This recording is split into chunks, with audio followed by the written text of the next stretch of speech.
होगा उसके खिलाफ कुछ बात करने वाला हो सकता है, कुछ बात आपको चौंका है, लेकिन सच्चाई जानने का आपका हक है।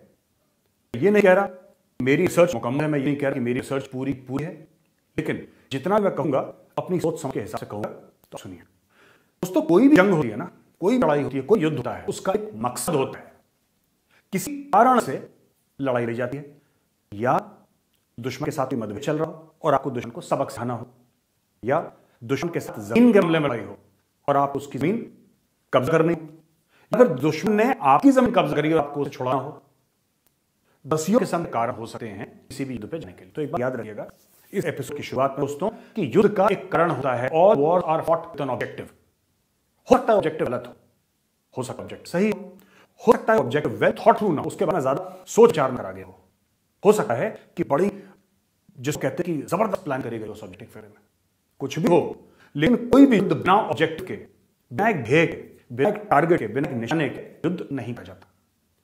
They say that war is politics by other means, यानी कि जो राजनीति है उसका एक और तरीका है युद्ध।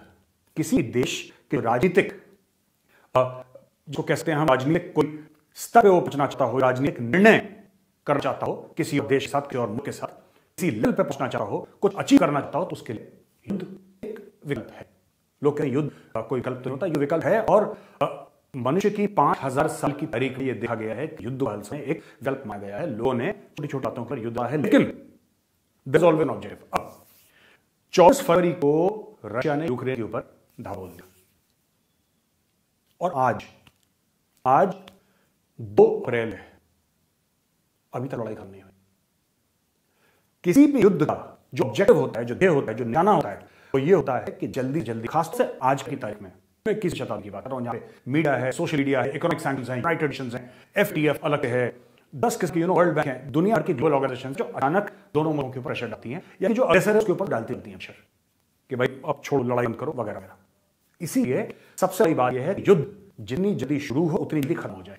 जो आपका ऑब्जेक्टिव है, जो आपका ध्येय है, जो आपका निशाना है, जो आप चाहते हैं युद्ध हासिल करना, फटाफट हासिल करें। इससे पहले दुनिया पब्लिक ओपिनियन हो, इससे पहले कि फेसबुक पे उसके ऊपर बातचीत हो, मीडिया है, वो कर के खत्म। भारत ने ऐसा ही युद्ध लड़ा था 1971 में, उसमें सोशल मीडिया नहीं और मीडिया भी बहुत लिमिटेड था, कम भारत में बहुत लिमिटेड था। एक चैनल था, वो बड़ी मुश्किल से आता, कुछ घंटों के लिए, कुछ बार 13 दिन के अंदर पाकिस्तान को तोड़ के ईस्ट पाकिस्तान को बांग्लादेश बनाया। वो जमीन हम हथिया नहीं, वो जमीन हमने वहां के बंगालियों को दे दी, हम वापस आ गए। तो हमने ऐसा करा। लेकिन बात यूक्रेन और रशिया की होगी दोस्तों, तो मैं पुरानी बात क्यों लाऊं इसमें? ठीक है, रूस ने अटैक करा, यूक्रेन की फौज इतनी थी, बांध भरी यूक्रेन की फौज। Russia super power Russia military super power तो है और इकोनॉमिक सुपर पावर नहीं है दोस्तों। आप मैं इस चीज से मना नहीं कर सकते, रशिया मिलिट्री सुपर पावर है। लाखों की फौज, दुनिया भर के nuclear weapons, nuclear submarines, aircraft carrier, fighter jet, artillery, tanks, और ये सब चीज रशिया खुद बनाता है देश में और 10 देशों को एक्सपोर्ट भी कर, उसमें भाग है भारत खाता है रशिया पर। फिर ऐसा क्या कारण है कि 1.5 महीने होने को रहा है कुछ दिनों के बाद, 1.5 महीने के अंदर भी बांध भर यूक्रेन पे रशिया वे नहीं पाया? कारण क्या है? कारण क्या दोस्तों? हो सकता है प्लानिंग गड़बड़ हो सकता है लॉजिस्टिक्स की गड़बड़ हो सकता है प्लान के एग्जीक्यूशन की गड़बड़। गड़बड़ कुछ भी हो सकती है और गड़बड़ें हैं। आज की तारीख में यह पता गया है कि यूक्रेन ने अटैक हेलीकॉप्टर भेजे रशिया के अंदर और एक डंप दिया।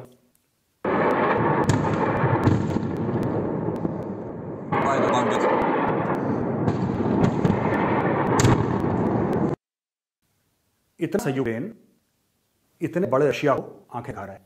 हाँ, आप कह सकते हैं कि अमेरिका उसको हथियार दे रहा है, यूरोप उसको हथियार दे रहा है, दुनिया भर उसको एड़ा रही है, बात सही आपकी। लेकिन लड़ तो अमेरिका नहीं रहा, पे लड़ तो अमेरिका नहीं रहा, लड़ तो यूक्रेन रहा है। और अगर मैं ये कहूं कि मानसिक तौर पे रूस ये लड़ाई हार गया है दोस्तों, कोई गलत बात नहीं होगी। हाँ, जिसको हिंदी में कहते हैं यूक्रेन का भत्ता बना दिया, यूक्रेन को 20 साल पीछे खेल दिया रशिया ने, ये सच है। लेकिन ये भी सच है कि यूक्रेन ने जितनी भी मार खाई ना, यूक्रेन आगे खड़ा हुआ है और आगे लड़ रहा है। जब तक यूक्रेन अपनी टांगों पर खड़ा है, चाहे यूक्रेन कितनी मार पड़े, जब तक बॉक्सर बॉक्सिंग रिंग में और वो खड़ा हुआ है, उसके ऊपर पंच पड़ रहे हैं, उसके ऊपर पंच पड़ रहे हैं, लेकिन बॉक्सिंग में खड़ा है और पंच कर रहा है, वो बॉक्स कर रहा है, तब तक गेम चालू है। और आज की तारीख में गेम चालू है। 2 अप्रैल की बात करूं, आज दिन 2 अप्रैल वो गेम चालू है। गुब्बारे से काफी तक हवा निकलती है।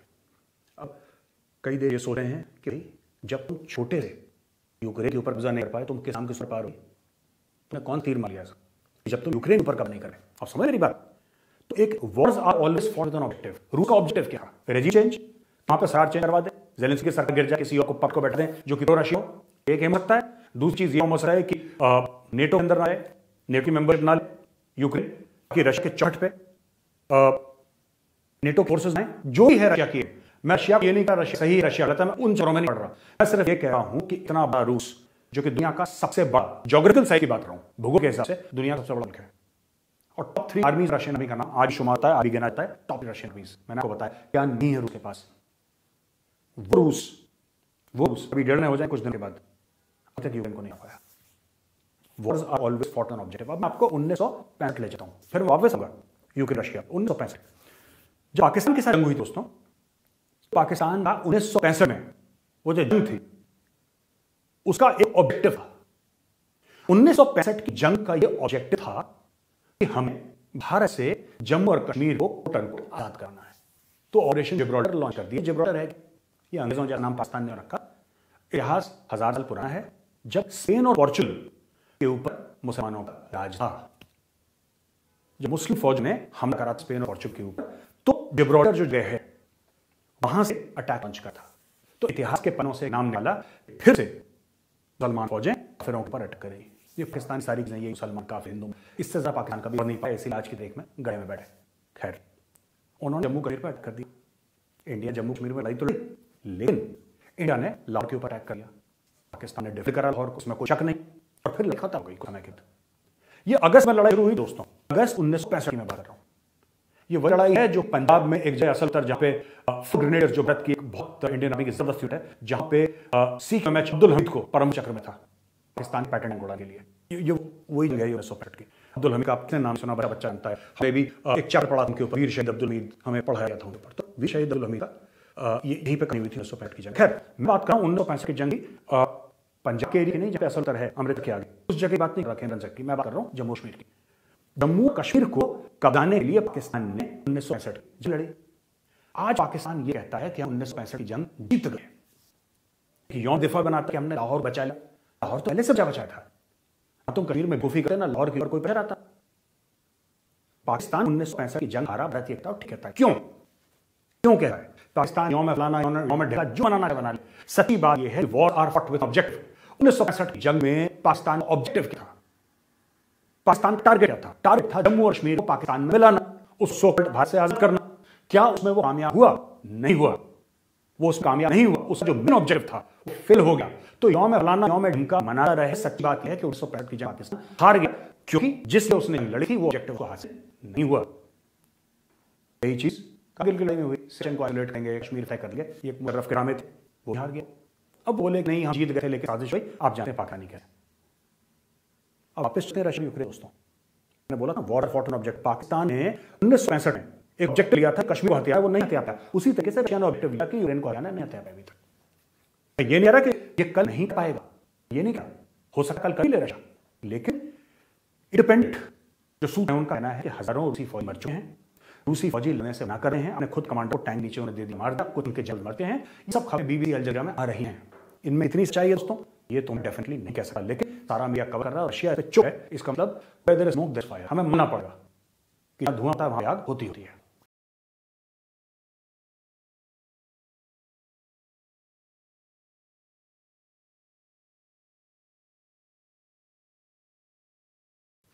दोस्तों, जब भी यूक्रेन रूस के वॉर के बारे में लोग याद करेंगे ना, तो कहेंगे छोटे से यूक्रेन ने इतने बड़े रशिया को दिखाई। अगर रशिया हफ्ते दर्जन के अंदर लड़ा करके कम करता और ज़ेलेंस्की को हरा के किसी और को, जो भी एम था वो कम कर दिया, और लोग थे रूस वॉर की। आज की तारीख में रशिया के ऊपर वेस्ट में दब के सैंक्शन लगाए, इतने सैंक्शन लगा दिए कि रशिया की हद पतली हो गई है। वो ठीक है, रूल स्ट्रांग हो गया, रूबल ट्रेड हुई है। देख सब fact of the matter is Russia के पास ऑयल है, रशिया के पास हथियार हैं।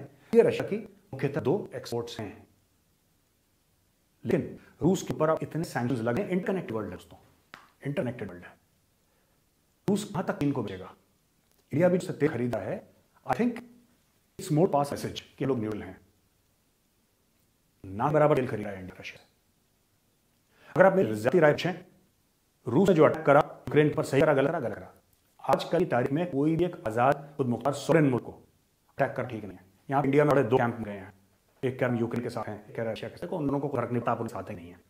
ना आपने कभी ना मैं कभी जाए, और जो थे वो वापस आए। तो लोग अपना टाइम वेस्ट करते हैं कि यूक्रेन के साथ हैं और पुतिन ने गलत करा, और कोई कहता है पुतिन बिल्कुल सही करा और हम यूक्रेन विन है।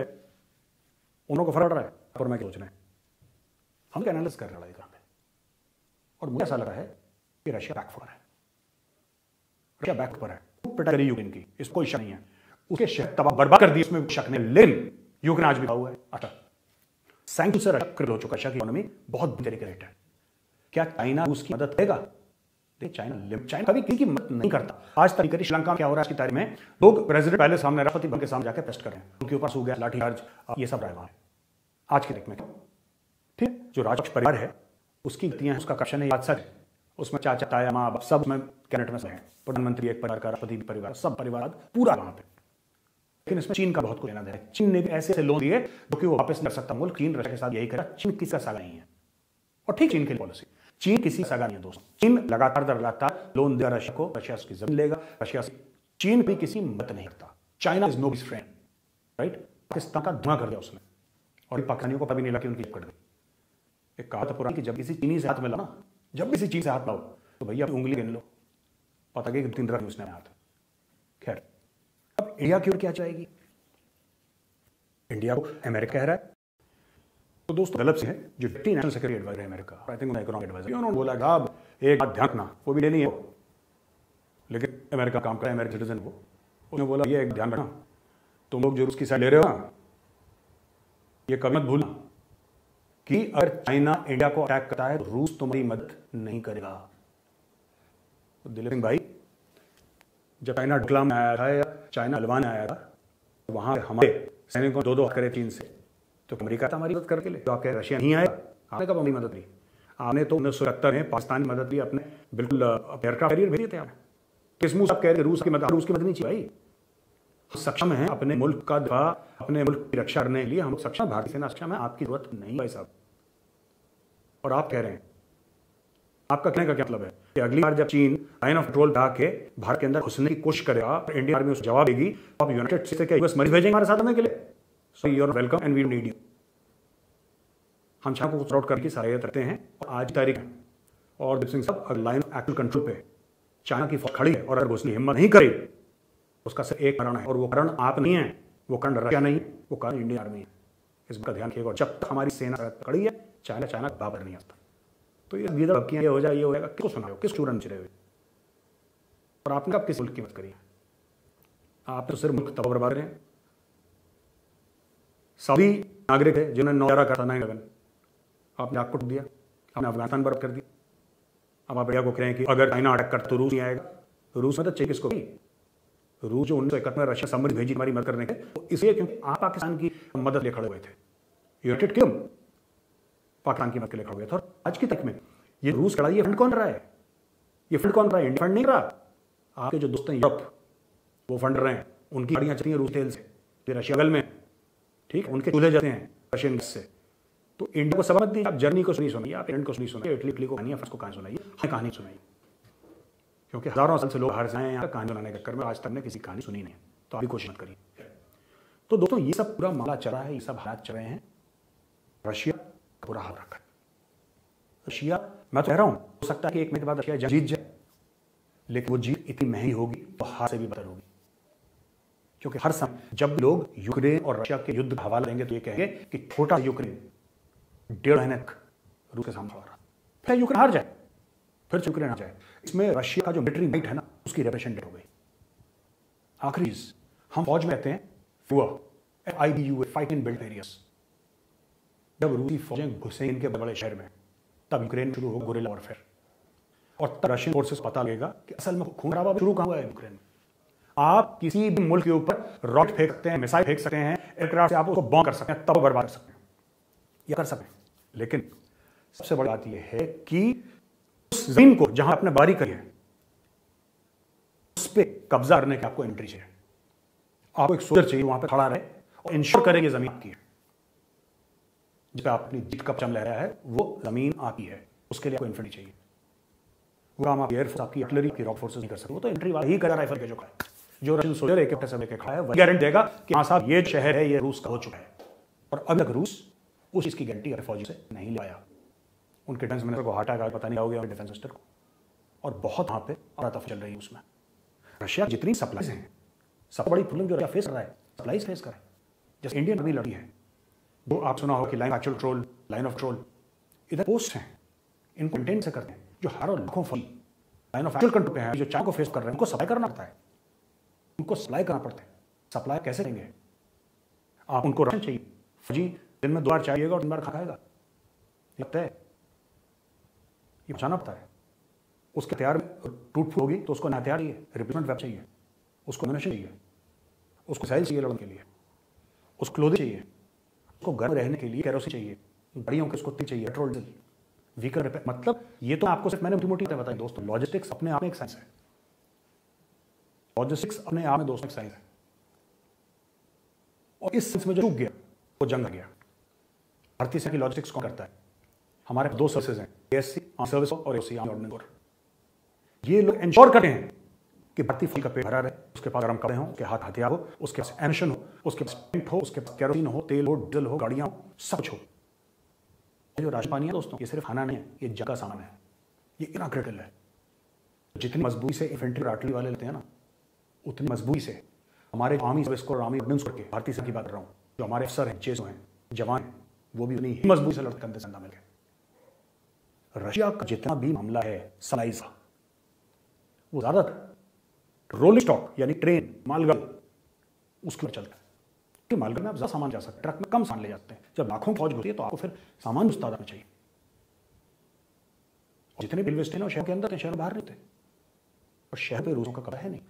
और ऐसे भी कई कारण है, मैं तो छोटी मोटी आप बातें बता रहा हूँ। यहाँ रूस बॉकडाउन हो गया यूक्रेन में, अब कोई पता नहीं लगा कि यहाँ निकलने से बचा। फिर भी मैं रहा हूँ कि रूस अब पूरी जगह जंग भी सकता है, चांसेस यहाँ जीत जाए, लेकिन जो दाम रूस को देना पड़ा है छोटे से यूक्रेन से लड़ने के लिए, वो ये दिखाता है कि अगर मुल्क टूटा ही ना हो, अगर ये सोच ले तो किसी बड़े मुल्क को धक्का दे सकता है, फिर मर जाएगा आदमी। मैं मना नहीं कर रहा, यूक्रेन को बर्बाद करेगा रशिया अगर आप किसी पे आ गया तो, लेकिन बहुत मुश्किल हो चुका है रूस के लिए इस ठंड में लगातार लड़ना। उनके पास सप्लाई नहीं आ रहे, उनके पास एमिशन ठीक टाइम पे नहीं पहुंच रहा, उनके पास खाना ठीक टाइम पे नहीं पहुंच रहा, उनके पास गर्म कपड़े टाइम पे नहीं पहुंच रहे, जहां टैंकर आ रहा है उसको उसमें यूक्रेनियंस जोड़ दे रहे हैं। तो ये सब चीजें हो रही है वहां पे। तो हमें इस बात को समझनी, अंत में फिर कहूंगा, all wars are fought with object in mind. हर एक जंग का एक ऑब्जेक्टिव होता है, और अगर आप जंग का ऑब्जेक्टिव हासिल ना कर पाए, उस दी हुई कीमत पे, दी हुए समय पे अगर आप वो ऑब्जेक्टिव हासिल ना कर पाए, वो आपका एम है, वो आपका ध्येय है, आप उसको हासिल कर पाए, फिर मैं आपसे पूछता हूं यूक्रेन और रूस की जंग में जीता कौन? सोचो। आखिर में आपसे रिक्वेस्ट करूंगा, इस वीडियो को लाइक करिए, हमारे चैनल को सब्सक्राइब करिए, शेयर करिए इस वीडियो को, और हम लोगों को हमारी चैनल या फोरम टेलीविजन CFT की टीम का मनोबल बढ़ाइए। जय हिंद।